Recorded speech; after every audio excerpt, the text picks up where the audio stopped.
Bueno, mis hermanas, vamos a continuar entonces con nuestro estudio de nuestro curso, el estudio de la Sagrada Escritura, Antiguo y Nuevo Testamento. Eh, Nuevamente vamos a tener dos videitos para esta sesión. Aquí tenemos entonces el primero. Vamos a iniciar la presentación aquí. En esta tercera sesión vamos a tener como tema la revelación en la Sagrada Escritura. Les he venido insistiendo en que la Sagrada Escritura tiene diversas formas de verla, pero si queremos comprenderla mejor, entonces no solamente la vamos a ver como palabra de Dios, ¿sí? Que es la primera y la fundamental, quizás la más común que solemos tener nosotros como cristianos frente a la Sagrada Escritura. Si nos muestran una Biblia, todos vamos a decir, cualquier persona va a decir, y si le preguntan qué es esto, mostrándole un texto sagrado, la Biblia, la respuesta unánime será: la Biblia es la palabra de Dios, es la palabra de Dios, es la noción fundamental que tenemos sobre la Biblia. Y es verdad, es cierto, y de alguna manera lo estamos diciendo todo, pero igualmente de alguna manera no estamos diciendo nada, porque es la palabra de Dios, pero ¿cuál es su contenido? ¿Qué tiene? Y sobre todo, ¿cómo la entiendo? ¿Cómo entiendo esa palabra de Dios? Pues precisamente para entenderla, necesitamos verla desde otros puntos de vista, ver otras aristas.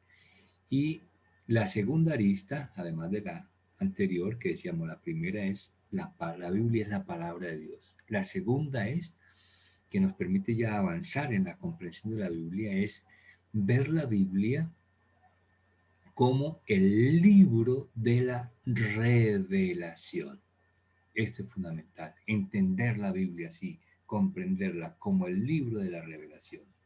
Sabiendo que el término revelación es un término sobre todo teológico y cuyo significado es: la revelación es la manifestación de Dios.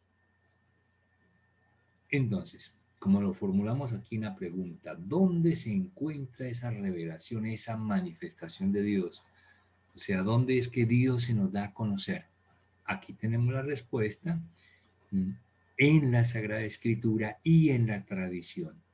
De la tradición hablamos en el curso anterior, que fue el curso de introducción a la Sagrada Escritura. Comentamos y estudiamos todo lo concerniente a la tradición. Ahora yo me quiero centrar aquí en este aspecto de la revelación en la Sagrada Escritura, la revelación en la Biblia, pero entendiendo por qué y cómo entender eso, que la Biblia es la revelación de Dios. Ese va a ser entonces nuestro tema de esta tercera sección. Pero como este es el primer video, entonces eso es lo que significa. Acá estamos en el curso de formación permanente, en el tema del estudio de la Sagrada Escritura, el primer video de la tercera sesión. Entonces abrimos y recordamos la temática que ya se nos presentaba en la plataforma de nuestro curso. Estos son los 4 temitas, las 4 unidades que vamos a ver en esta tercera sesión. Primero, el tema de la revelación en el conjunto de toda la Sagrada Escritura de manera global.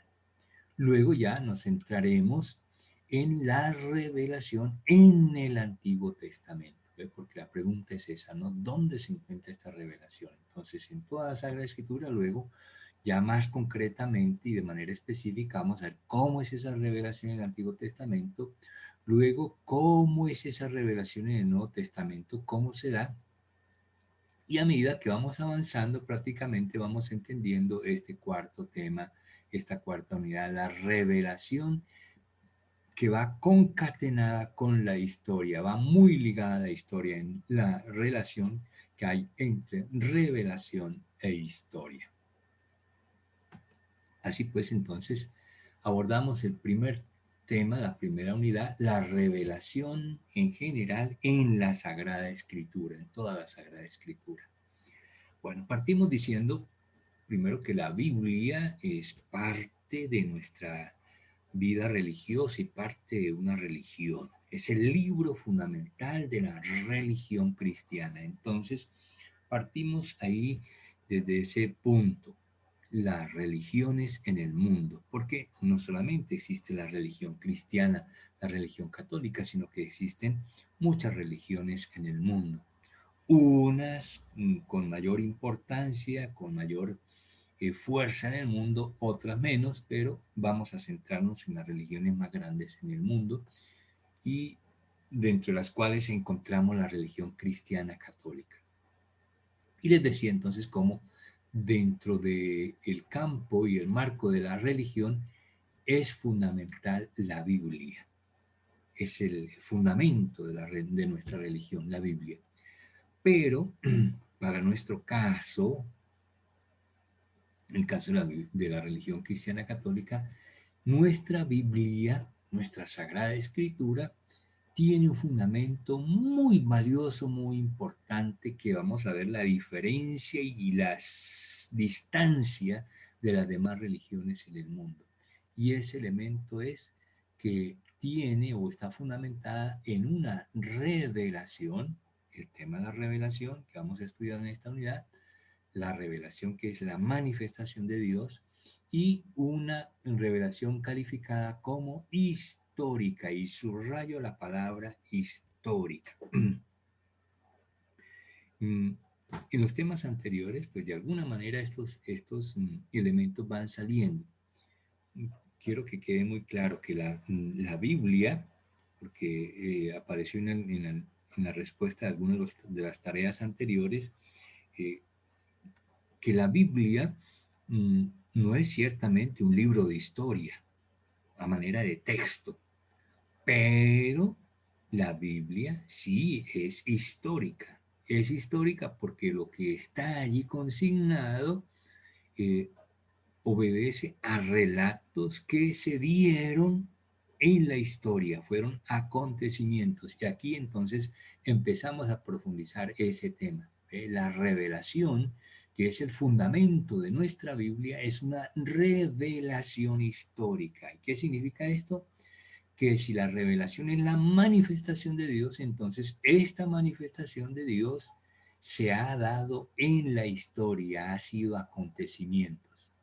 Y este hecho entonces es lo que decía, distancia a nuestra religión cristiana católica de las demás religiones en el mundo. A manera de ejemplo, aquí voy a citarles dos de las grandes religiones en el mundo, muy influyentes. Una es el budismo, representada en esta fotografía. En el caso del budismo, el budismo como religión no tiene como fundamento un texto sagrado, no tiene ninguna revelación.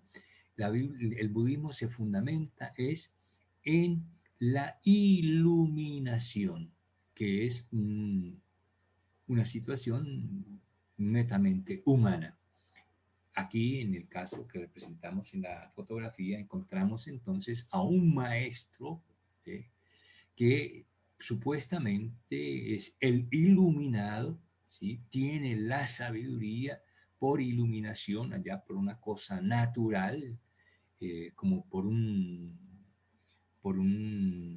una capacidad personal humana, ¿sí? Tiene esa iluminación, tiene el conocimiento, entonces no necesita que nadie se la transmita.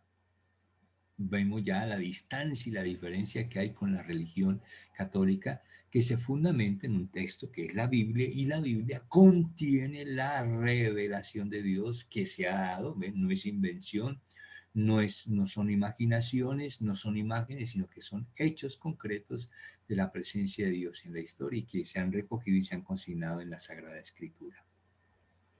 Entonces ya notamos la diferencia con el budismo. Otra de las religiones muy matizada también con la filosofía es el gnosticismo, también muy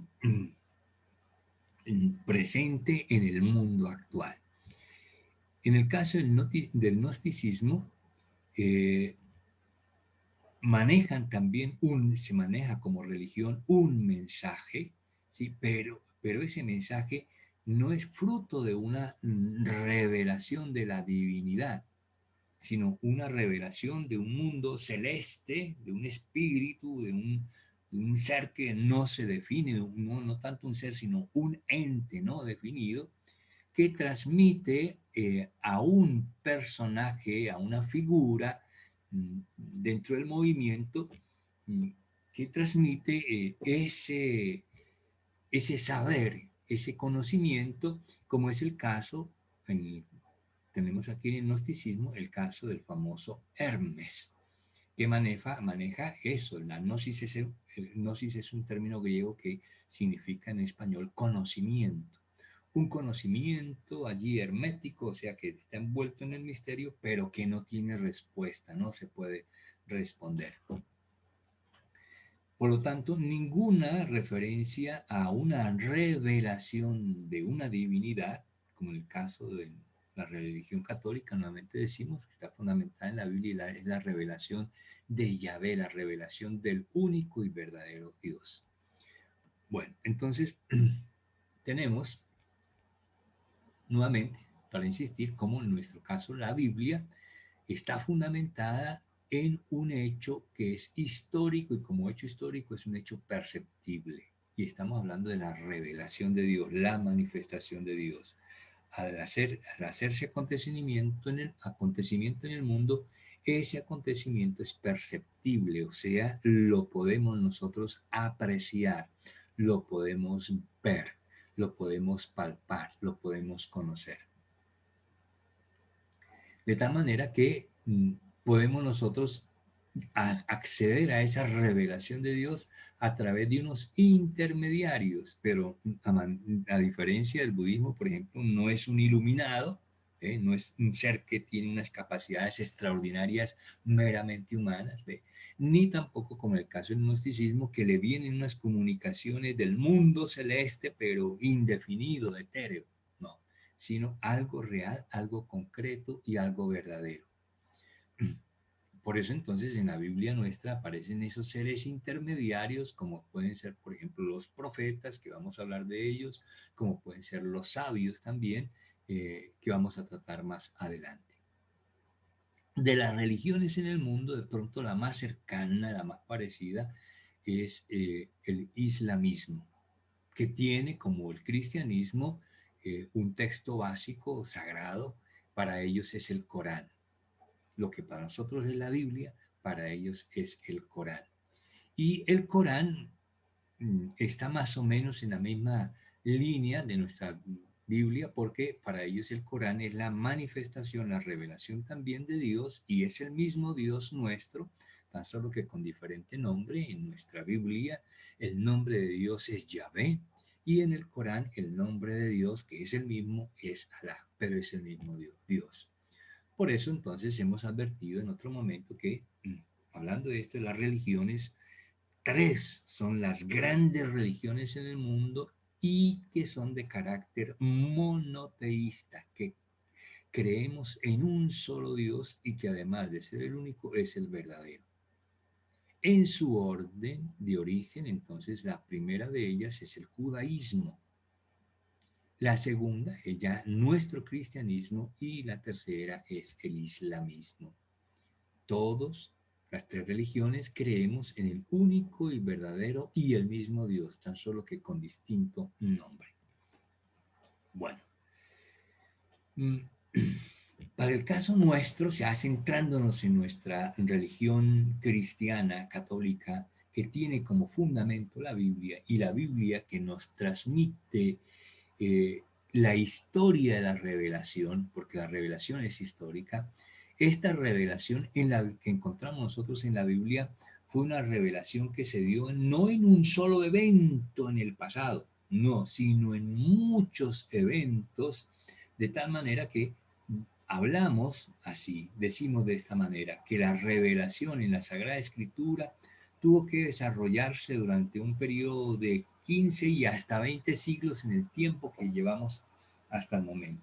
y si el tiempo y la historia sigue avanzando, agregaremos más siglos.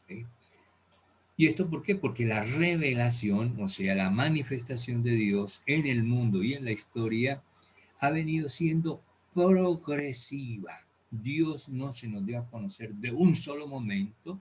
¿Sí? Por ejemplo, el primer momento de la revelación de Dios, la primera manifestación de Dios es la creación. Pero ahí en la creación no tenemos toda la manifestación de Dios. La creación solamente está consignada en las dos primeras páginas de la Biblia, en los dos primeros capítulos, Génesis capítulo 1 y capítulo 2. Son los dos relatos de la creación, primera manifestación de Dios. Pero ahí no termina la Biblia, vienen después 72 libros más. Y en el Antiguo Testamento 45 libros más.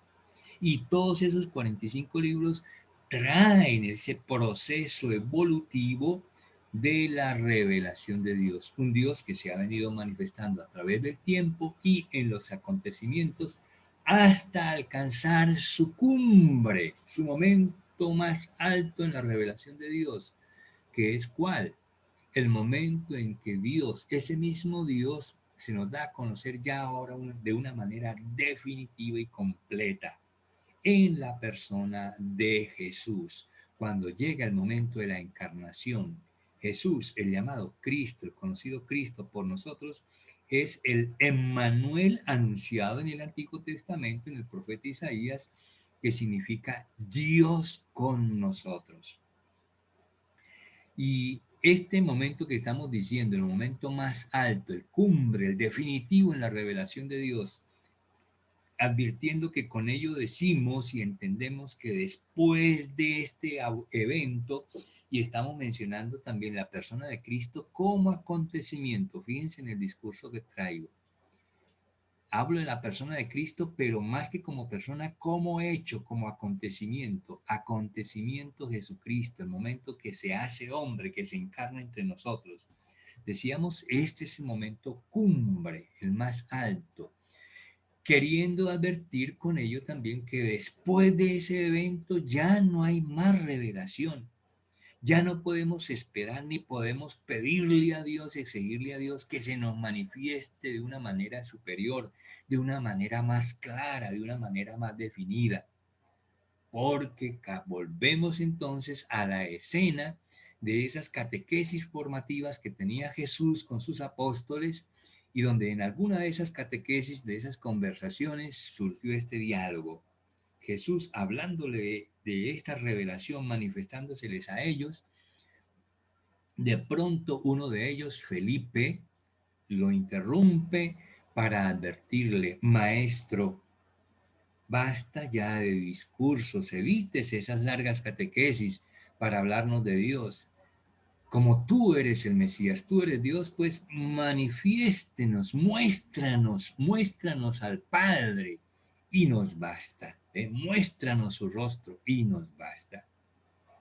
Recordemos la reacción de Jesús no solamente en las palabras, sino que las palabras también nos delatan un poquito como el rostro de Jesús en ese momento, un rostro desencajado, un rostro triste, un rostro desconsolado, pero acompañado con las palabras de Jesús. Felipe, tanto tiempo con vosotros y no me conoces. Quien me ha visto a mí, ha visto al Padre. Atención a lo que acaba de decir Jesús. Quien me ha visto a mí, ha visto al Padre. El Padre es Yahvé, el Yahvé del Antiguo Testamento, el Dios del Antiguo Testamento. ¿Por qué dice entonces, muéstranos al Padre?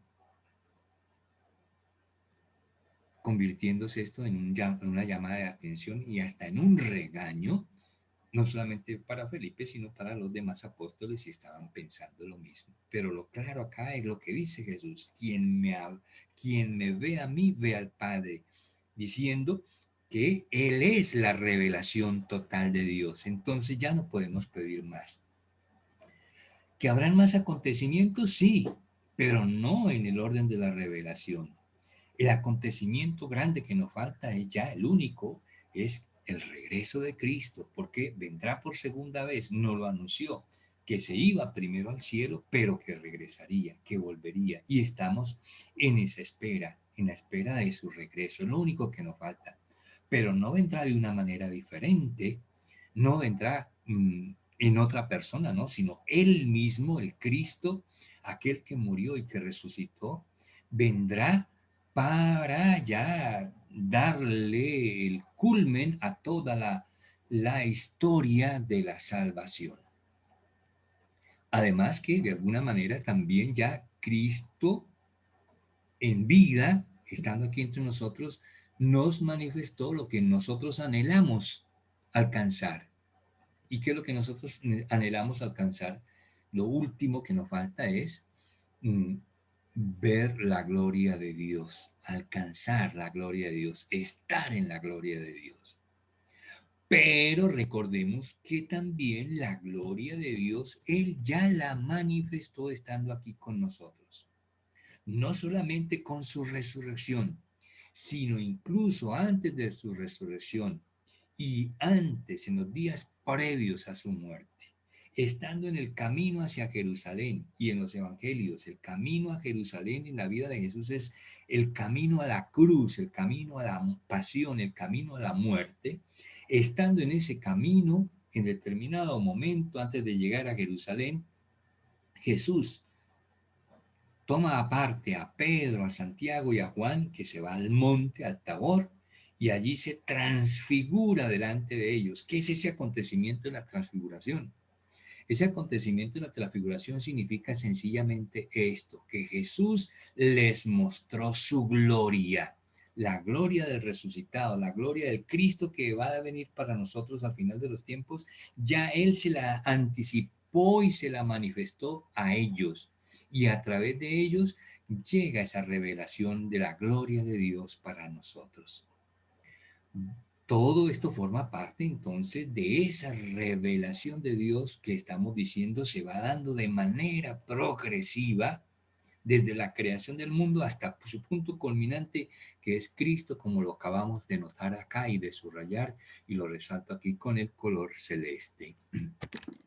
Continuando entonces con nuestra exposición, perdón, me adelanto. Bueno, terminamos con esto, el tema de la revelación en la Sagrada Escritura, culminando en el punto más alto que era el Nuevo Testamento, la persona de Jesús. Pero no solamente lo vamos a ver de manera global, sino que vamos a ver en detalle también cómo es esa revelación de Dios, cómo es el Dios del Antiguo Testamento y cómo es el Dios en el Nuevo Testamento. Entonces, abordamos enseguida este segundo tema, esta segunda unidad, la revelación en el Antiguo Testamento. Y vamos a la siguiente diapositiva. Bueno, lo primero que quiero llamar la atención es acá en la fotografía, el mensaje que nos trae. Cuando hablamos de Dios, incluso a nivel teológico, a nivel de catequesis, a nivel de homilía, a nivel de charla, siempre hablamos del misterio de Dios. Cuando hablamos de nuestra fe, hablamos del misterio de nuestra fe. Cuando celebramos nuestra fe, nos dice el ministro, el sacerdote en la Eucaristía, este es el misterio de la fe. ¿Y a quién nos está mostrando? A la Eucaristía. ¿Y quién está presente ahí? Jesús, Eucaristía, misterio. Esto para advertir entonces, como decíamos en el diapositiva anterior, que Cristo es el momento culmen de la revelación de Dios, pero aún así manifestándose Dios en la persona de Jesús, sigue siendo para nosotros un misterio. Y ese encuentro, ese diálogo con los apóstoles, donde se hace cruce de palabras con Felipe, todo eso es manifestación precisamente de un misterio que, como dice Jesús, reclama a Jesús: ¿cómo así que no me conocen? Si ya me han visto, si yo he convivido con ustedes y ustedes conmigo, ¿por qué no me conocen? Es por eso la respuesta está en esto, porque para el hombre, para el ser humano, sigue siendo Dios un misterio y la persona de Jesucristo sigue siendo un misterio. Entonces, cuando hablamos en materia de religión y hablamos de Dios, hablamos del misterio de Dios. Y precisamente cuando profesamos nuestra fe, creemos en un misterio, un Dios que es una sola persona, un solo Dios, pero tres personas distintas. Vaya misterio grande, ¿ve? Todo un misterio, la realidad de Dios. Pues bien, eso es lo que la Biblia nos va a presentar. Dios como misterio, pero que empieza a desvelarnos ese misterio para nosotros. Por eso empezamos aquí entonces con la pregunta, ¿por qué entonces esta revelación? Porque Dios es un misterio y quiere dársenos a conocer. Y que cuando decimos que es un misterio, ¿cómo lo entendemos? Entonces, ¿qué nos dice la Biblia misma en ese sentido? Yo aquí les voy a mencionar algunas cosas, pero las remito a que por favor lean cada una de estas diapositivas después en su estudio personal de manera mucho más pausada, detenida y sobre todo siguiendo el discurso y deteniendo la exposición cuando vayan apareciendo cada uno de los textos para que por favor tengan la Biblia abierta a su lado y a medida que vaya apareciendo cada texto, pare la exposición y vaya al texto, lea, como les he insistido en Sagrada Escritura, leer inteligentemente el texto, o sea, con mucha atención y cuidado, poniéndole cuidado a lo que está leyendo y yendo inmediatamente a su comprensión, por lo tanto a la reflexión. Como es en este caso, decíamos, ¿no? Dios que es misterio. ¿Y por qué es misterio? Porque está infinitamente por encima del ser humano, de nuestra inteligencia, de nuestro conocimiento. No podemos nosotros abarcar en el ser de Dios, la esencia de Dios, el conocimiento de Dios. ¿Cómo lo expresa? Por eso los remito a que vayan al texto bíblico y el agiógrafo se lo dice de una manera mucho más clara, contundente, y como cuando usted abre la Biblia y lee el texto sagrado y es con la conciencia de que es palabra de Dios, o sea que Dios mismo nos está hablando ahí, nos está revelando, entonces con esos criterios, por favor, leer los textos. Y como en este caso, Job capítulo 42, verso 3, les agregaría además que por favor, para su formación, para su estudio, para su crecimiento, para su profundización en el estudio que está haciendo, por favor, no se quede únicamente con el texto que yo le doy, porque, por ejemplo, en este caso, yo le doy capítulo 42 del libro del Job, verso 3, pero ya está avanzado el capítulo 42, ya vamos en versículo 3, entonces para entender el verso 3 es lo que llamamos en Sagrada Escritura. Yo le doy el texto, este es el texto, pero por favor vayan al contexto. El contexto es leer además del verso 3, en este caso serían desde el versículo primero, entonces el versículo 1, el versículo 2, yo no se lo estoy señalando acá, pero usted por su dinámica en el estudio lo hace y ahí incluso se extiende, va más allá del verso 3, va hasta el verso 4, hasta el verso 5 o hasta el 6 si es necesario o hasta el 7, ¿ve? Para que usted quede con una mayor claridad sobre el tema que se está tratando. Y entonces le decía, ¿no? Cómo ese texto nos muestra a través del autor sagrado, cómo Job nos está diciendo, vea, tener el conocimiento de Dios, eso es inabarcable, eso nos sobrepasa, nosotros somos muy limitados. Luego, en ese misterio de Dios, en segundo lugar, el Dios que aparece en la Biblia de alguna manera es un Dios escondido, como nos dice Isaías. E igualmente, entonces, el discurso que le decía del texto anterior. Por favor, abra su Biblia, lea Isaías y una vez más, no empieza el capítulo 45, sino que va al versículo 15.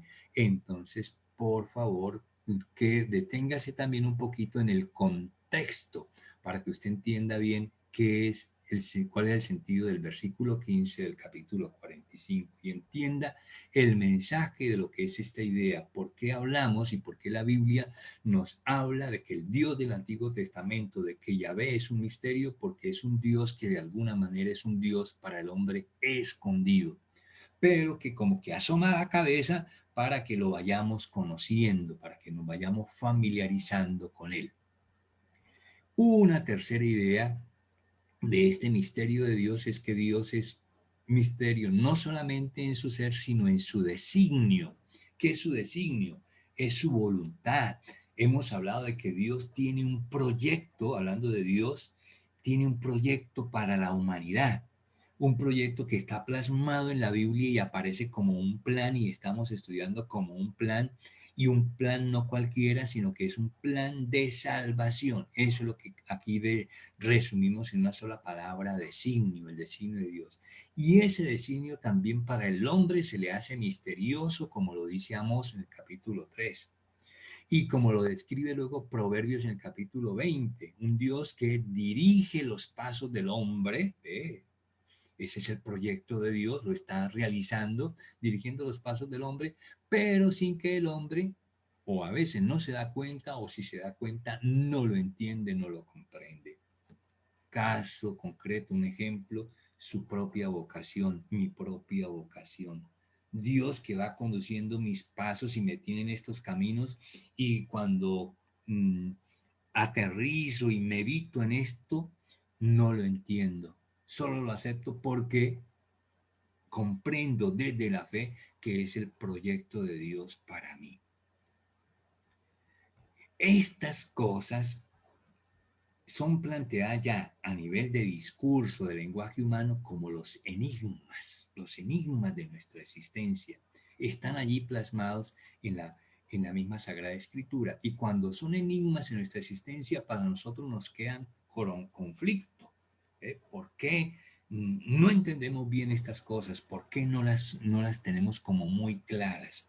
Es lo que finalmente se convierte como en dificultad para la gente cuando no tiene un curso de Biblia, cuando no tiene un conocimiento bíblico de este tipo.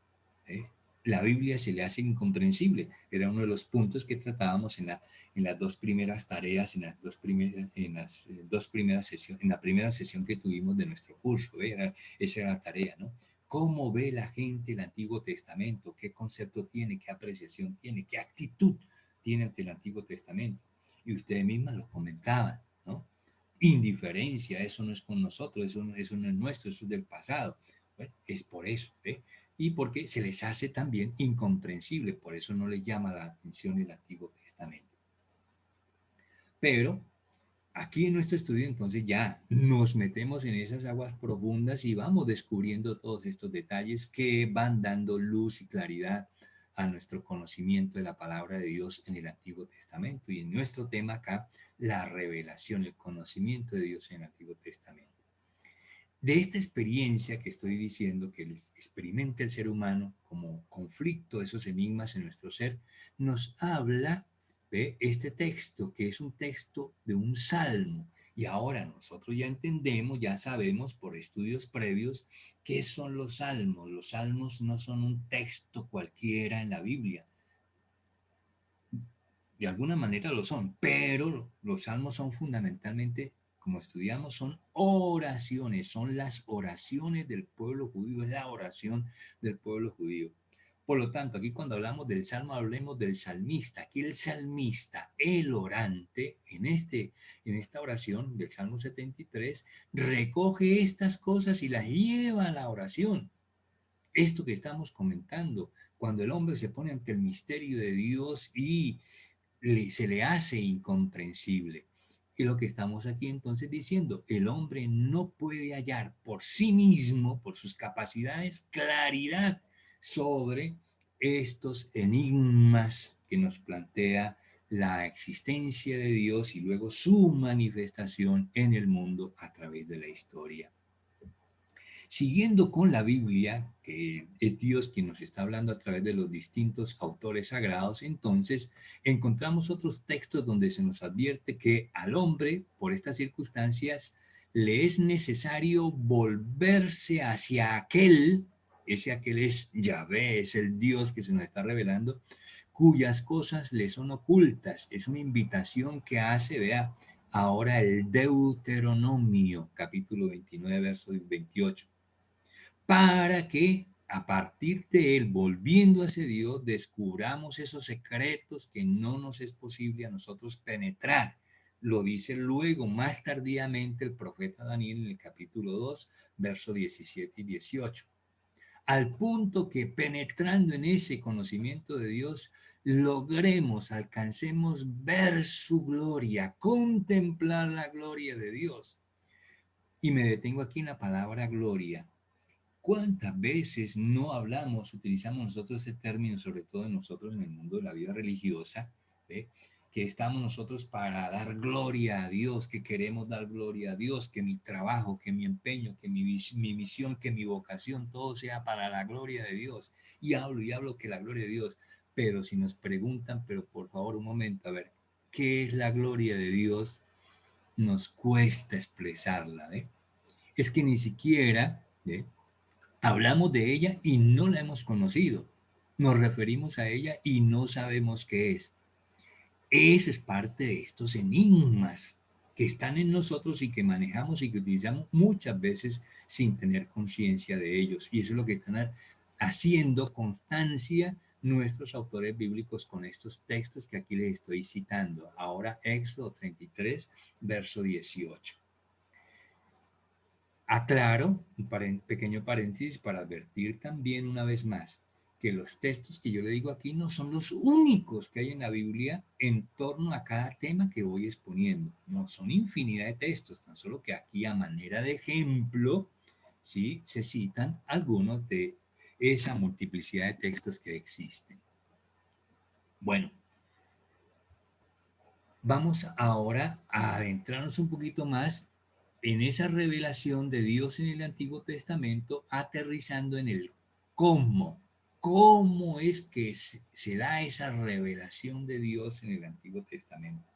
Porque decíamos, nosotros queremos conocer a Dios y nos creamos esos enigmas que nos superan, que nos sobrepasan.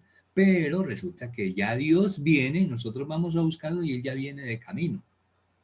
Tan solo que, ¿cómo? Entonces, nuestro estudio bíblico, el curso que estamos haciendo es para entender ese cómo es que Dios se nos revela y el Dios del Antiguo Testamento cómo se revela.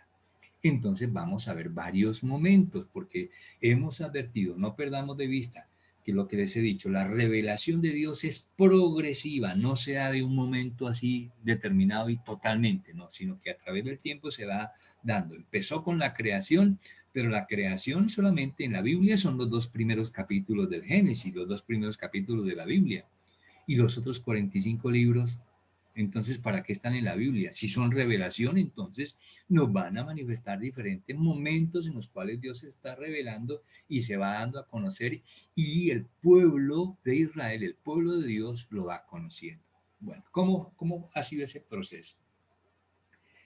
Remontándonos a los orígenes, entonces marcaríamos un primer momento que titulamos acá técnicas arcaicas. La palabra técnica, ¿qué significa? No solamente que es una práctica, sino una práctica especial que está a nivel de la tecnología, y hablamos de tecnología, o sea, a nivel de ciencia, o sea, son palabras mayores, ¿verdad? Entonces, el primer momento, el primer paso que se puede marcar en la Biblia son las famosas técnicas arcaicas, y arcaicas es una palabra que significa bien, pero bien antigua, ¿ve? Prácticas antiquísimas del pasado. Y tenemos que remontarnos entonces a lo que se conocía en su momento como el mundo existente. Hoy en día la ciencia, en la historia y también la ciencia bíblica se le conoce como el Medio Oriente Antiguo. Ese era el mundo que existía, el Oriente Medio Antiguo. ¿Y qué es el Oriente Medio Antiguo? No es solamente el pueblo de Israel, no solamente es Palestina, no, sino todo el entorno que existía allá. Entonces, hacia el norte y este, Mesopotamia, luego Babilonia, luego Asiria, luego por este otro lado, por el occidente, Grecia y después Roma, todos estos imperios, esas civilizaciones antiguas y luego hacia el sur Egipto, grandes civilizaciones en el mundo antiquísimas. Ese es el famoso Medio Oriente antiguo. Bueno, en ese mundo antiguo se practicaban, se usaban ciertas técnicas, como le digo, entonces ya son ciertas prácticas especializadas para tratar de penetrar en los secretos del cielo, mucho antes de que apareciera o existiera incluso el pueblo de Israel, el pueblo bíblico. Ya en estas civilizaciones se tenían estas mm, intenciones y estas prácticas de adivinar los secretos del cielo, porque desde que la humanidad existe, el mundo es eso, cielo y tierra. tierra aquí donde vivimos los seres humanos y cielo lo que vemos hacia arriba. ¿Eh? Y siempre el hombre ha querido escudriñar qué hay hacia arriba. Recuerden ustedes que el capítulo 12 del Génesis es precisamente para explicar eso, esta intención del hombre de alcanzar el cielo, de tocar el cielo y entrarse al cielo y ver qué hay allá y cómo es el cielo, entendiendo que el cielo es un lugar que está allá arriba, cuando ya, pues ya hoy la ciencia nos dice que el cielo no es un lugar, ¿ve? Que lo que tenemos arriba no es un lugar, sino que es sencillamente un espacio al infinito. Bueno, pero volvemos al comienzo. Entonces esas técnicas trataban de averiguar esos secretos del cielo con unas prácticas. ¿Cuáles eran esas prácticas? Por los nombres nos parecen conocidas, pero son cosas muy distintas a las prácticas que tenemos hoy en día, ¿ve? Porque, atención que aquí ya está, lo que nosotros practicamos hoy en día, esto es la adivinación, la brujería, eh, las demás prácticas, pues las pitonisas, los brujos, los magos, eso es algo muy diferente, muy distante a lo que aquí estamos mencionando como técnicas, algo especializado, de mucho estudio, de durante mucho tiempo que se fueron formando. Entonces, ¿cuáles son esas técnicas? Las recordamos: la adivinación, los presagios, los sueños, la consulta de la suerte, la astrología, entre otras. ¿Ve? Muchas las técnicas que se tenían como práctica para estos eventos. Resulta que estamos hablando del mundo antiguo, antes del pueblo de la existencia del pueblo de Israel, mucho antes de que existiera, por lo tanto, la Biblia. Pero cuando vamos a la Biblia, encontramos que en el Antiguo Testamento, estamos viendo la revelación en el Antiguo Testamento, en el Antiguo Testamento aparecen estas mismas prácticas en la Biblia. Entonces, por eso decimos acá, el Antiguo Testamento conservó durante largo tiempo también. Esto quiere decir que el pueblo de Israel conservó durante mucho tiempo, largo tiempo, algo de estas técnicas, la adivinación.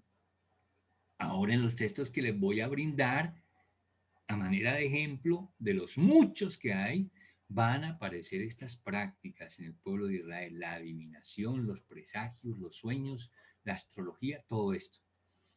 Bueno, entonces decimos, en la Biblia aparecen porque el pueblo de Israel las conservó, pero, hay un pero, atención, no de la misma manera como las practicaba el mundo exterior, que era un mundo netamente pagano, o sea, tenía también sus propios matices, sino que estas prácticas aparecen dentro del pueblo de Israel y durante mucho tiempo, pero de una manera diferente, porque Israel las tomó, esta adivinación, estos presagios, estos sueños, los tomó como experiencia también propia, lo hizo de experiencia propia, pero de una manera diferente.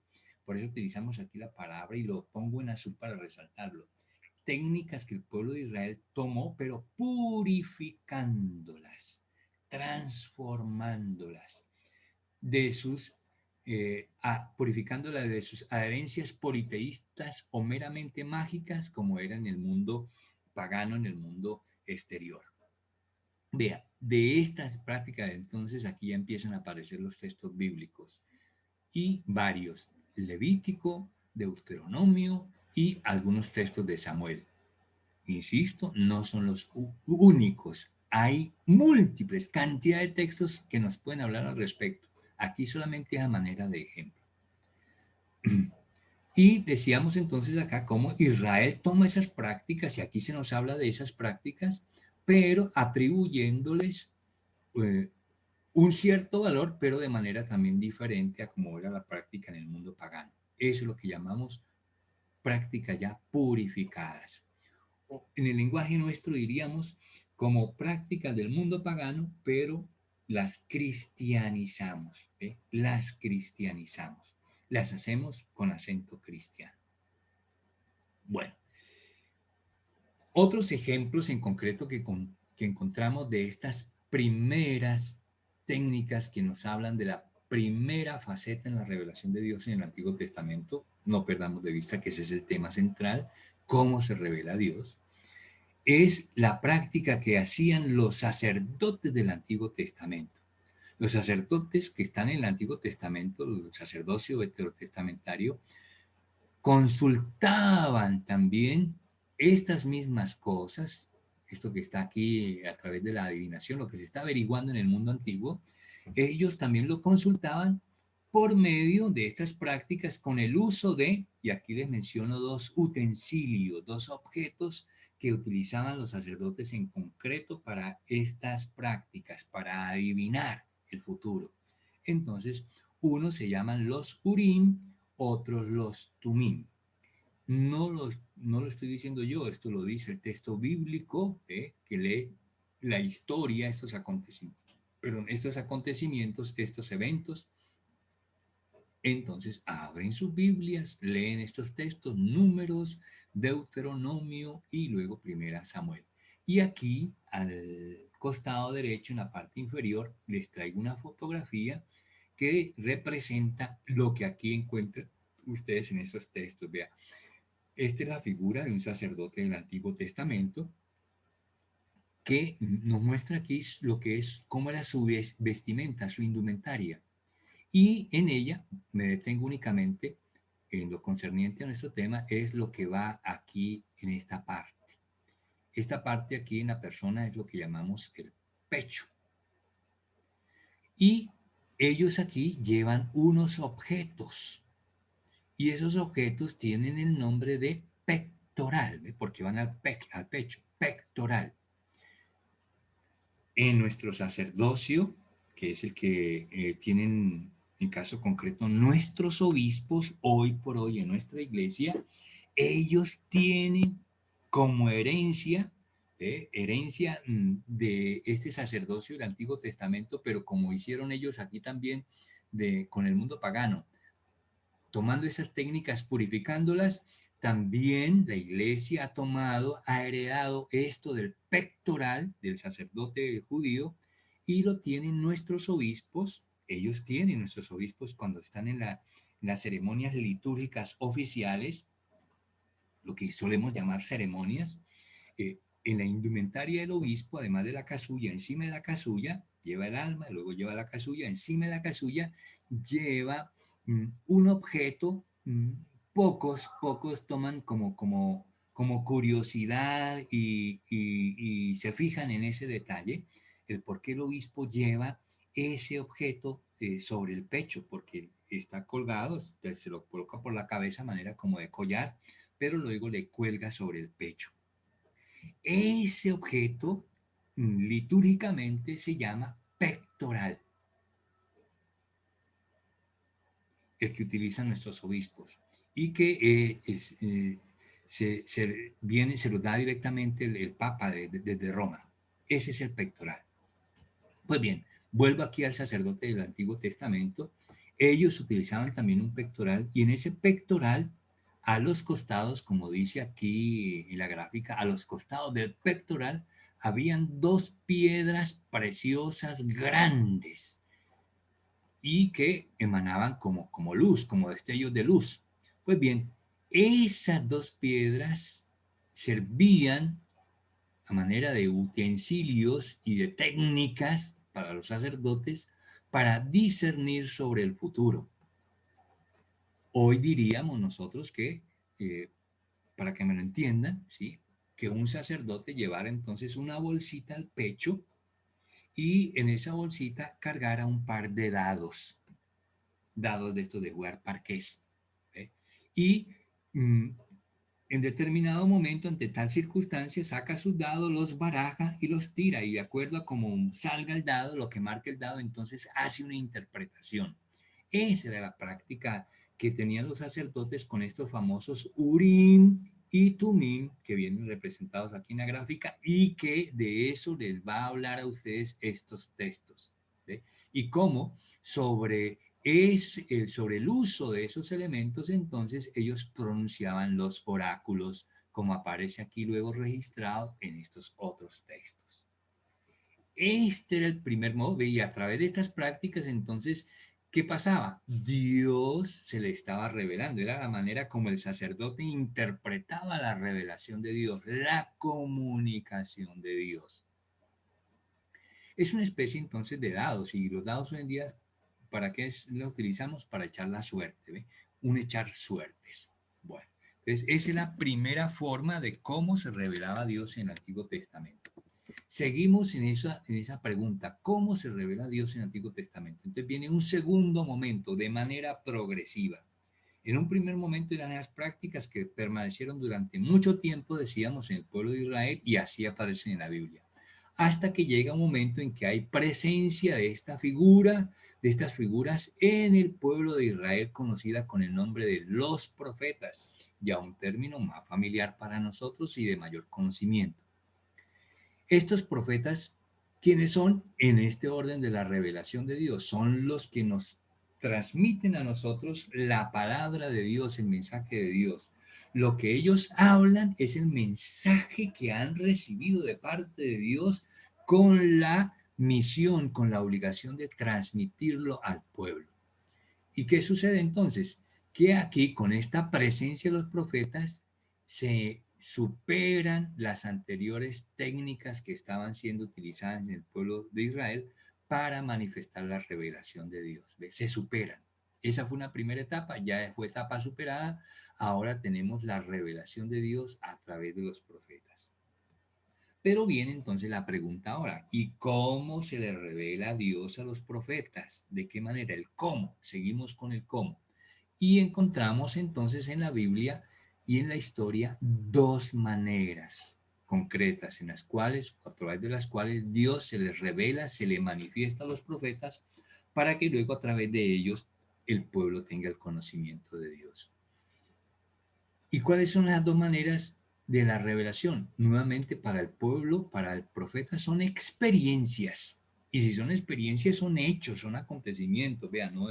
Cuando hablamos de estas cosas de nuestra religión y de nuestra fe, no son cosas imaginarias, no son imágenes, no, son realidades, son acontecimientos. Entonces, cuando hablamos de realidades y acontecimientos, hablamos de experiencia. Y cuando usted habla de experiencia, ¿qué es? Que usted lo vivió, que usted lo sintió, que usted lo vio, que usted lo escuchó, que usted lo tocó. Eso es experiencia. Pues aquí estamos hablando de la experiencia de los apóstoles. ¿Y cómo tuvieron ellos experiencia? Dos maneras, dos prácticas, dos medios. ¿Cuáles eran esos dos medios? Unos, las llamadas visiones. ¿Y la visión de qué nos habla? De la vista, que vieron, experiencia, visiones. Y otras son audiciones, a través del oído escucharon, vieron y escucharon. No lo estoy diciendo yo, lo lee usted en el texto bíblico.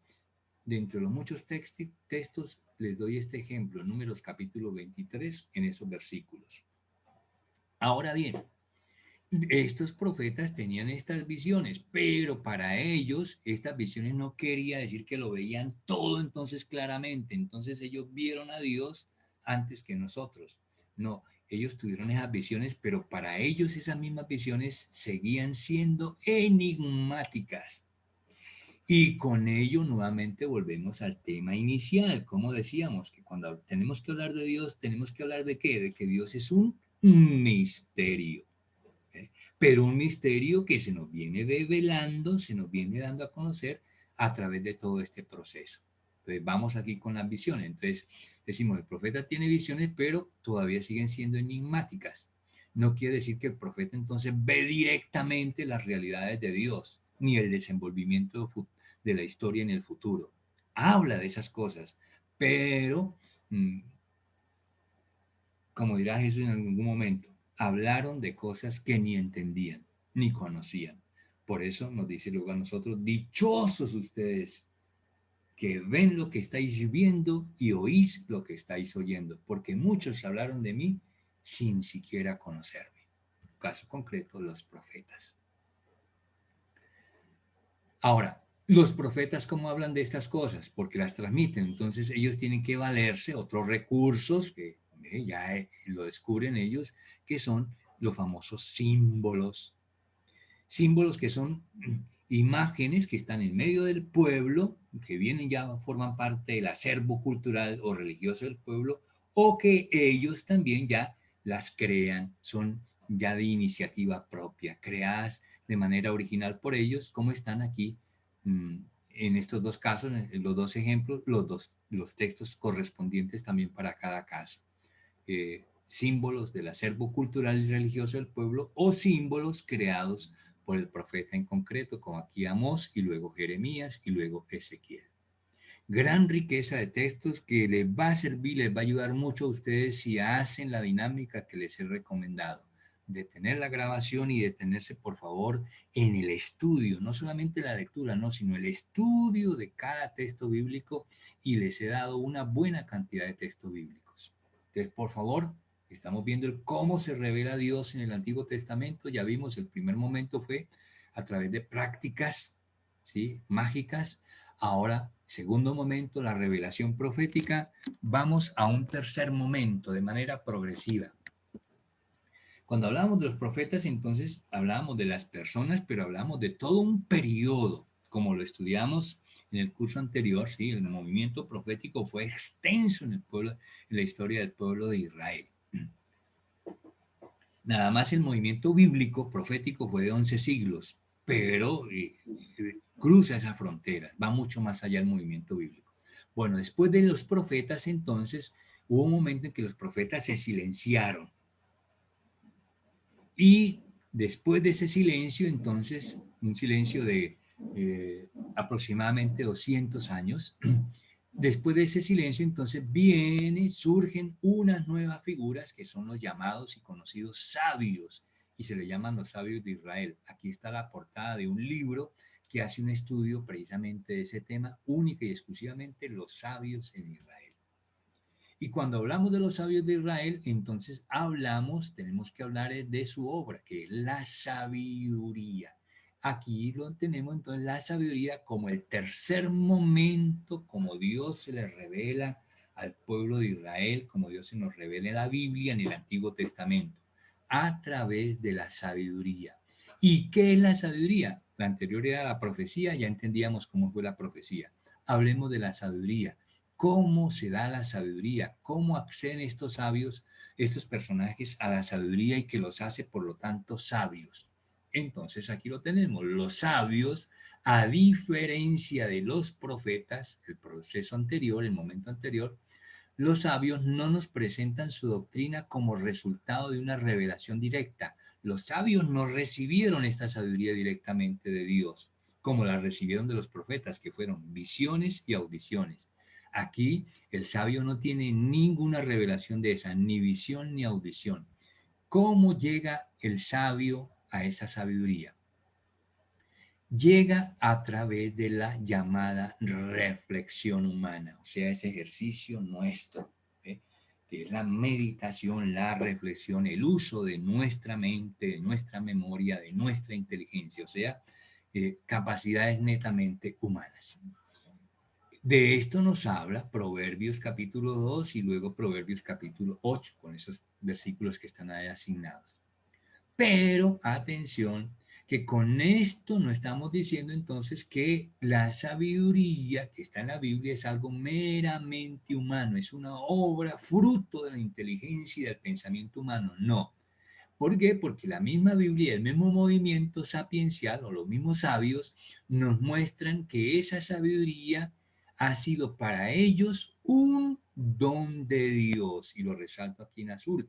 Y ya nosotros esa expresión la entendemos mejor, ¿cierto? Cuando hablamos de un don de Dios, ya sabemos que es regalo de Dios, no es mío. Puede ser que hoy por hoy yo lo tenga, pero porque Dios me lo dio. Proverbios 2:6. Cuando no se cita texto aquí, como en este caso, ¿sí? No está, no, pero José Miguel, ¿qué texto es ese? Éxodo, Levítico, un salmo, que cuando no se cita, entonces quiere decir que es del libro que venimos hablando. Entonces venimos hablando de Proverbios, entonces quiere decir que estamos todavía en Proverbios, ahora capítulo 2, verso 6. Lo mismo sería entonces con el texto siguiente. No se nombra el libro, entendemos que seguimos en el mismo libro de Proverbios. Entonces, porque viene desarrollando la misma idea. La sabiduría es, en últimas, hoy por hoy está en mí, pero es un don de Dios, ha sido un don de Dios, un regalo de Dios. ¿Por qué? Porque todo mi saber, como sabio que soy, dimana, o sea, fluye, viene de una sabiduría trascendente. Cuando decimos la sabiduría trascendente es la sabiduría de Dios, un reflejo de esa sabiduría de Dios. Como aquí ya vamos a otro texto, entonces ahora sí tenemos que nombrar el texto. Para no seguir en Proverbios, entonces aquí ya les menciono, Libro de la Sabiduría, capítulo 7. Bueno, con otros textos más que vienen para enriquecer esta parte. ¿Ve? Tercer momento, tercera manera como Dios se nos revela. Todavía hay una cuarta manera que vamos a estudiar en la siguiente diapositiva. A través de la apocalíptica, la llamada apocalíptica. Y la apocalíptica viene de la palabra apocalipsis. Pero aquí estamos hablando de la literatura apocalíptica, o sea, los libros que están escritos en la Biblia en este género apocalíptico, que está en la Biblia tanto en el Antiguo como en el Nuevo Testamento. En el Antiguo Testamento, representado fundamentalmente en el libro de Daniel, hay otros textos, pero ya pasajes nada más. En este caso, libro completo, el libro de Daniel en el Antiguo Testamento. Y en el Nuevo Testamento, entonces, será el libro de, que lleva su nombre, el libro del Apocalipsis. Eso es lo que forma la apocalíptica judía o la literatura apocalíptica. Entonces, aquí lo mencionamos como cuarto modo de revelarse Dios, manifestarse Dios al pueblo de Israel en el Antiguo Testamento. Ya al final del Antiguo Testamento, entonces, como que la profecía de la cual hablábamos y luego la sabiduría, como que se juntan, se entrecruzan y surge la llamada literatura apocalíptica, que es por definición, cómo se entiende la literatura apocalíptica o el apocalipsis, como una revelación de los secretos divinos. La palabra nuestra castellana apocalíptica o apocalipsis viene del griego apocalipsis. Y en griego apocalipsis, ¿qué significa? Revelación. O sea, si lo traducimos, el término apocalipsis, que es griego, al español neto, sería revelación. Por eso decimos acá que es la apocalíptica, la revelación de los secretos divinos. ¿Ve? Ahora sí llegamos al punto más alto, cuando ya conocemos lo que ahora entendemos que son secretos propios de Dios. Fuimos conociendo a Dios poco a poco en su ser, en su plan. Ahora nos adentramos más en el misterio de Dios y son los secretos divinos. ¿Y dónde se nos presentan esos secretos de Dios en la Biblia? En la llamada literatura apocalíptica. El libro de Daniel en el Antiguo Testamento y luego el Apocalipsis en el Nuevo Testamento. Y decíamos, esta apocalíptica o esta revelación está muy ligada a la sabiduría y luego también a la profecía. Esto lo pueden ustedes aquí enriquecer con los textos bíblicos que les señalo en la parte final. Bien, entonces hasta aquí el cómo se revela Dios. Corto aquí este primer video para dejar para un segundo video entonces lo que nos falta, ¿sí? El contenido de esa revelación, cómo se da esa revelación en la Sagrada Escritura. Pero lo dejo para el próximo video.